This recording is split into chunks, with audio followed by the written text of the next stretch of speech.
Bonjour, bonsoir, bienvenue dans ce bulletin d'information que nous ouvrons avec la tension autour de l'oignon dans les marchés du pays qui suscite beaucoup de préoccupations. Le ministre de l'Agriculture, de l'Équipement rural et de la souveraineté alimentaire apporte sa part de vérité et explique que le Sénégal a atteint l'autosuffisance en oignons. Toutefois, selon Aly Ngouille Ndiaye, les producteurs font face à des problèmes de stockage, ce qui entraîne des pertes donc post-récolte estimées entre 35% et 40%. Suivant les explications de Aly Ngouille Ndiaye, il était l'invité du jury du dimanche. C'est vrai que nous connaissons ces derniers temps une tension sur le marché de l'oignon. C'est vrai également, comme vous le dites, le directeur de l'ARM l'a effectivement confirmé. Au Sénégal, nous avons quand même une production suffisante d'oignons. Cette année, nous avons produit à peu près 398 000 tonnes d'oignons. C'est peut-être même un petit repli par rapport à l'année dernière, du fait à une baisse des emblavures d'oignons. Pour d'autres raisons, mais ce qui est constant, c'est que le Sénégal a atteint l'autosuffisance en oignons. Il se trouve tout simplement que nous avons aujourd'hui des soucis de stockage et de transformation, et ce qui fait que nous avons des pertes post-récolte très importantes, estimées entre 35 et 40%. Ça veut dire que nous produisons suffisamment d'oignons, mais faute d'avoir des unités de stockage suffisantes pour les conserver, comme ça se fait dans beaucoup de pays. Dans beaucoup de pays, il arrive que l'oignon soit conservé même sur une dizaine de mois, donc utilisé juste en fonction des besoins du marché. Nous sommes sur cette dynamique, mais pour l'instant, en attendant que ce problème soit réglé, nous ouvrons quelques mois de fenêtres d'importation. En général, c'était à peu près 3 mois. Cette fois-ci, peut-être on peut être à 4 mois, 5 mois. Et cette tension autour de l'oignon va au-delà des marchés, car même au niveau des grandes surfaces, ce produit de forte consommation se fait rare. Cette rareté entraîne une hausse des autres produits de consommation, ce qui entraîne donc une hausse des autres produits de consommation dans les succursales étrangères. Les consommateurs réclament une intervention de l'État. Sabel Olivia Diagne a fait le tour des grandes surfaces de Dakar, suivant son reportage. Dans une grande surface de la place, certains se plaignent du manque d'oignons, d'autres de la hausse des prix, ce qui soulève beaucoup d'inquiétudes chez les consommateurs. C'est le cas de cette Malienne et étudiante. Bon, ce que moi je remarque, tout c'est devenu cher. Leurs prix sont augmentés. En plus, même moi-même, je me suis discuté avec un de ses collègues à propos de leurs prix. Parce qu'à chaque fois, si nous, on vient chaque mois, en tant que nous, on est étudiante, bon, on ne connaît pas beaucoup de choses ici, ni marché, rien du tout. C'est Auchan que nous, on connaît. Donc, on vient au champ pour acheter des choses, mais si on voit que c'est augmenté, on ne sait pas quoi faire. En tant qu'étudiant, quand même, on ne peut pas supporter ça. Donc, ce que moi je veux dire quand même, il faut diminuer leur prix, sinon ça va être grave. Parce que nous, les étrangers et étudiants, on quitte nos pays de venir ici, si on voit que tout c'est cher ici. Un autre client à la sortie de cette grande surface vient de faire ses achats. Le père de famille, vêtu d'une tenue traditionnelle, préfère maintenant faire ses courses dans les boutiques de son quartier. J'ai fait la remarque quand même. C'est un peu cher quand même, par rapport vraiment au mois précédent. Mais moi, je préfère même acheter certains produits dans mon quartier que d'aller à Auchan, parce que la différence, vraiment,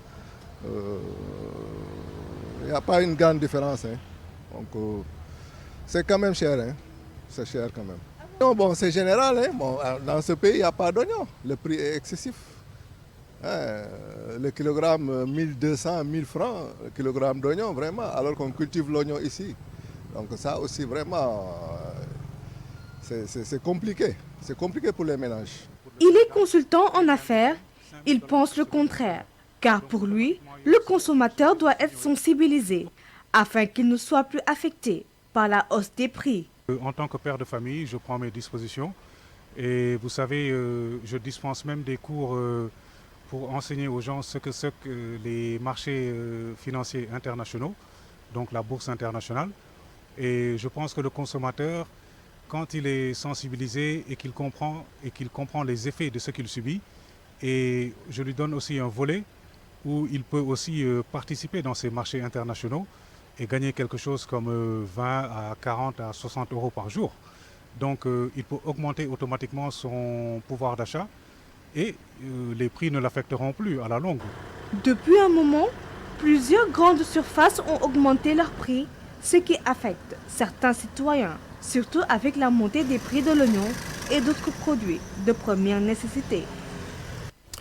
S'appelle Olivia Diagne. Nous retournons devant le jury du dimanche, cette fois-ci pour parler du futur candidat de la coalition Benno Bokk Yakaar, non encore désigné. Mais Aly Ngouille Ndiaye, lui, dresse son portrait parmi les prétendants au poste donc, qui souhaite que le représentant de la coalition Benno Bokk Yakaar à la présidentielle de 2024 soit un grand rassembleur. Et en ce qui concerne le retard noté dans sa désignation, Aly Ngouille Ndiaye regrette donc, oui, l'organisation des primaires. Nous suivons la synthèse de Mamadou Diang.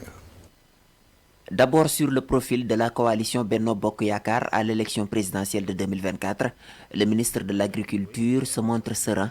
Pour Aly Ngouille Ndiaye, le président de la République fera un choix consensuel. Parce qu'aujourd'hui, l'idéal aurait été qu'on ait un choix le plus consensuel possible, puisqu'il n'y a pas de critères déterminants de façon objective qui doit être devant. Nous souhaitons qu'il ait juste un bon choix. Nous souhaitons tous que le président ne se trompe pas de choix, parce que c'est important pour l'avenir du parti et de la coalition. Il faut éviter juste d'abord qu'un choix soit contesté dans le parti. Il faut éviter également qu'un choix soit contesté dans la coalition. Donc c'est pourquoi d'ailleurs nous avons, peut-être beaucoup de gens ne le voient pas, beaucoup de discussions qui sont en cours entre candidats et entre responsables politiques proches du président qui discutent pour arrondir les angles. Sur ce qui ressemble à un blocage par rapport à ce choix, ne serait-il pas nécessaire d'organiser des primaires pour tirer le meilleur profil? Le maire de Linguère n'exclut pas l'idée, sauf que pour lui, cela relève du passé. Bon, ça aurait été plus pertinent, effectivement, de passer par des primaires, mais ça suppose tout simplement que les gens s'entendent sur comment organiser ces primaires. Dans d'autres pays, ça existe, mais également, ce ne sont pas aussi des élections qui sont sans risque. Nous avons eu des pays où les primaires ont cassé complètement les dynamiques des partis. Dans certains pays aujourd'hui, on n'a plus l'hégémonie des grands partis politiques. Ça aussi, il faut le reconnaître. Actuellement, je pense que c'est trop tard, objectivement. Je pense que c'est trop tard parce que déjà, normalement, avec les changements intervenus sur le code électoral, au plus tard le 28 septembre, je pense, le ministre de l'Intérieur doit déjà faire son arrêté pour indiquer les fiches de parrainage. Ça peut être peut-être un peu tard pour nous. Concernant la dissolution du parti PASTEF, l'ex-patron du ministère de l'Intérieur estime que son successeur n'a fait qu'appliquer les dispositions de la loi. Annoncé parmi les potentiels dauphins du président sortant Macky Sall, Aly Ngouille Ndiaye s'abstient de tout commentaire. Un autre dialogue national, le maire de Linguère n'est pas contre, mais dans un cadre bien approprié qu'il a défini devant le jury du dimanche. Aly Ngouille Ndiaye estime que les acteurs politiques doivent accepter de discuter afin de prévenir toute forme de tension. Reparlons du bus qui s'est retrouvé coincé dans une partie du pont de Diamel, causant ainsi un arrêt de la circulation aux conséquences non négligeables. Voilà pourquoi d'ailleurs le délégué de quartier exige la réhabilitation immédiate du pont. Les autorités justement se sont rendues sur les lieux pour s'enquérir de la situation et assurent que des mesures urgentes donc seront prises. Amadou Mardiallo. C'est aux environs de 23 heures dans la nuit du vendredi qu'un bus d'une 60aine de places qui quittait Sadel pour rejoindre Matam s'est empêtré dans une partie du pont de Diamel, ce qui a causé un arrêt de la circulation des populations de Diamel vers Matam. Les autorités territoriales et le maire de Matam se sont rendus sur les lieux pour s'enquérir de la situation. Selon le préfet du département de Matam, Souleymane Ndiaye, des mesures urgentes seront prises. C'est prévisible quand même parce que nous avons eu à prendre des mesures pour interdire l'accès au pont aux véhicules de 3,5 tonnes. Et malheureusement, cette mesure n'a pas été respectée. Elle a été respectée pendant un temps, mais avec l'usure du temps, voilà, les populations, en fait les usagers ont repris leurs vieilles habitudes. Et aujourd'hui, nous le constatons, un bus a échoué au niveau de la culée avant. Mais bien sûr, des mesures seront prises. D'abord, il faudra baliser. Ensuite, interdire et garder et interdire aux véhicules lourds de monter sur le pont. Peut-être que... Les délégués du quartier de Djamel, Adama Diaw, exigent la réhabilitation du pont et appellent l'État à respecter ses promesses. Nous, on n'a pas une autre route sauf ici. Tous les villages d'Adamaï passent ici. Tout le monde passe ici. Donc nous, on veut l'aide. Il n'a qu'à réparer le pont. C'est pas réparer, il n'a pas à faire le pont là pour qu'on puisse aller à Matam.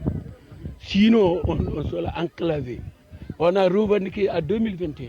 On a fait le sitting. Même Alingou Ndiaye était venu dans le village jusqu'à présent. Même Macky Sall a passé pour aller à Nguédiaye. On n'a rien vu l'intervention.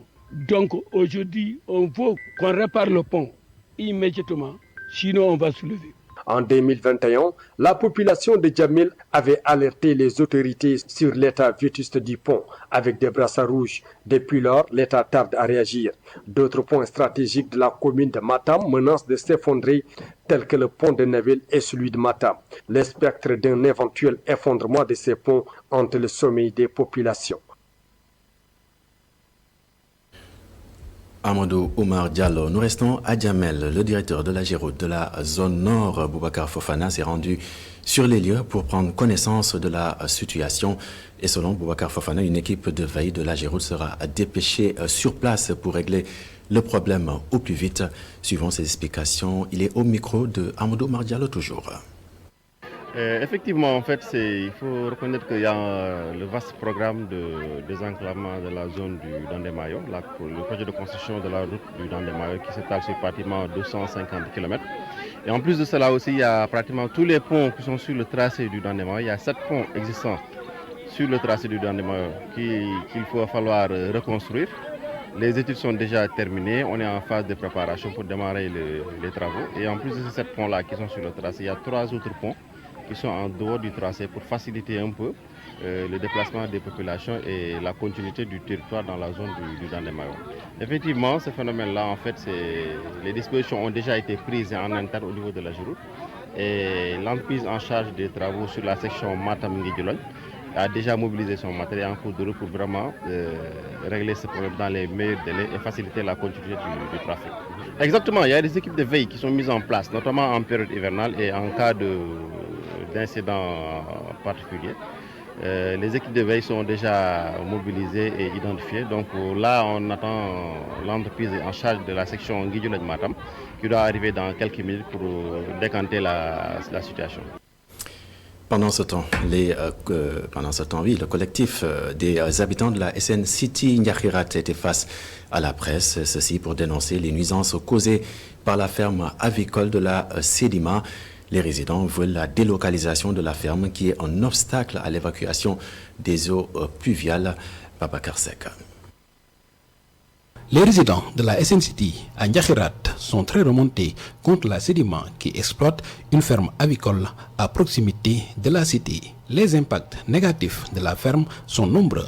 Point numéro 1, les fientes, c'est-à-dire les excréments de la volaille qui sont stockés à quelques mètres des habitations, générant une odeur nauséabonde et invivable pour tous les résidents aux alentours.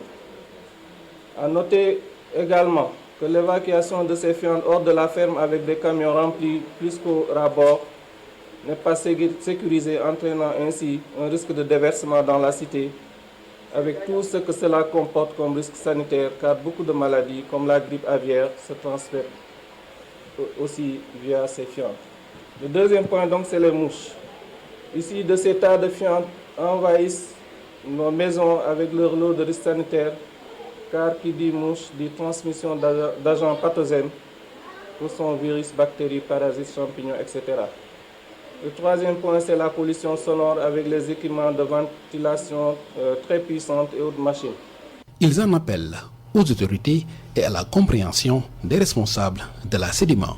Nous interpellons personnellement la directrice générale de la Sedima, Madame Anta Babacar Ngom, pour que sa volonté de contribuer au développement national commence ici.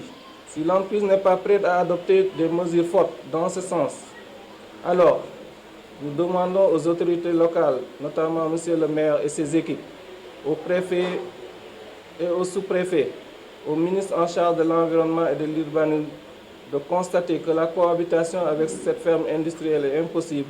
En cette période d'hivernage, les résidents de la SN City et des cités environnantes craignent d'être isolés car les voies d'eau sont bloquées.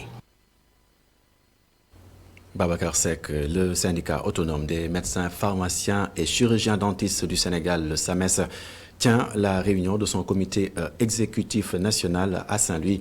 Une occasion donc saisie par les blouses blanches pour interpeller l'État sur les fonds force Covid et la vétusté de certaines infrastructures sanitaires. Voici à ce propos Diabel Dramé, secrétaire général adjoint du SAMES. Il est interrogé par Momar Alisnian. Le SAMES appelle à une gestion efficiente et transparente des ressources humaines, financières et matérielles, largement insuffisantes allouées au secteur de la santé. Sur cela, nous condamnons les supposés détournements des fonds destinés à la Covid-19 et exigeons des autorités un traitement diligent, impartial, sans délai, afin de traduire devant la justice les acteurs de ces actes répréhensibles, surtout en période de résilience épidémique. S'agissant de la situation politique nationale, le SAMES exhorte l'État du Sénégal et appelle toute la classe politique et la société civile à œuvrer davantage pour une consolidation des acquis démocratiques et la préservation de la paix sociale en instaurant un dialogue permanent, inclusif et sincère. Le syndicat autonome des médecins, pharmaciens et chirurgiens dentistes du Sénégal salue les efforts du gouvernement en termes de réalisation d'infrastructures sanitaires, notamment la construction de nouveaux hôpitaux. Cependant, malgré les efforts, les problèmes du secteur de la santé restent entiers. Ceci lié entre autres au déficit en ressources humaines de qualité, à la vétusté et l'inadaptation de certaines structures avec un faible taux de rehaussement du plateau technique, l'insuffisance et l'obsolescence des équipements, ce qui compromet gravement la qualité des soins et la sécurité des usagers. Nous restons dans le secteur de la santé pour parler de la couverture maladie universelle. Pour atteindre l'objectif fixé à 75%, la CMU a réussi à atteindre une couverture de 33% à l'échelle nationale. Des réformes sont donc envisagées pour parvenir à ce chiffre, parmi lesquels la digitalisation du processus, la portabilité des soins médicaux à l'échelle nationale et la création de bureaux départementaux. Alifal s'est prononcé sur le sujet. Il est conseiller technique en charge des médias et des relations publiques au niveau de l'Agence nationale de la couverture maladie universelle. Nous écoutons ses explications. On a été très heureux de constater qu'à Kaolack, il y a de très bons résultats du programme. Déjà, on a un taux de plus de quasiment 30% de couverture, ce qui est assez intéressant. C'est vous dire que le programme, en réalité, est très en avance dans cette région, d'autant plus que nous sommes en train de mettre en œuvre des réformes issues de plusieurs évaluations du programme. Dans le cadre de la départementalisation, 2 départements au niveau de la région ont déjà installé leur mutuelle départementale. Il reste le département de Kaolack qui a déjà pris attache avec le service régional pour travailler dans le sens de mettre sur pied cette mutuelle départementale. Donc, parmi les réformes phares du programme, effectivement, il y a un accent qui est mis sur la digitalisation du programme. Et vous allez voir que cette digitalisation-là va régler beaucoup de problèmes, y compris d'ailleurs celui de la facturation. Il y a également d'autres efforts que nous sommes en train de faire. Pour même les mutuelles de santé, on va pouvoir, avec l'avènement des cartes CMU, pouvoir identifier les gens au niveau des points de prestation. Suite juste à la carte CMU, on peut identifier la personne, savoir exactement de quoi peut-être il aura besoin en termes de prise en charge pour gérer ces problèmes. Il y a également la portabilité. Donc la portabilité que Kaolack a déjà fini d'expérimenter. On a vu que Kaolack a été la région pionnière. Ici, tous les malades quasiment, en tout cas les bénéficiaires des mutuelles de santé peuvent se soigner dans tous les départements.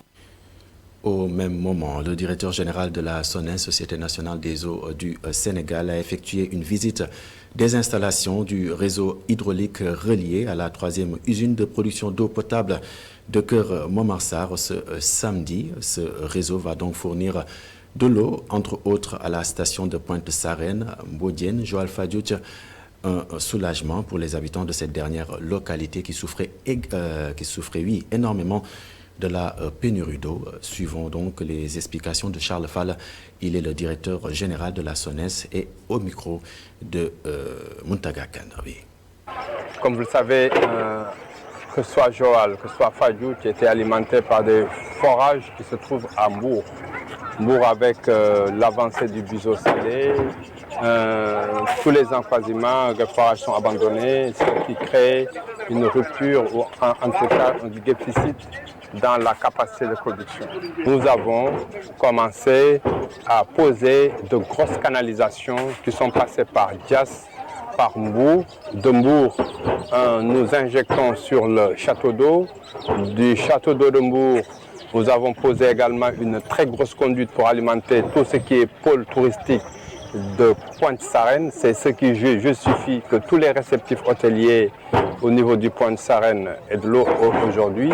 De Pointe-Sarène, nous sommes partis à Audienne.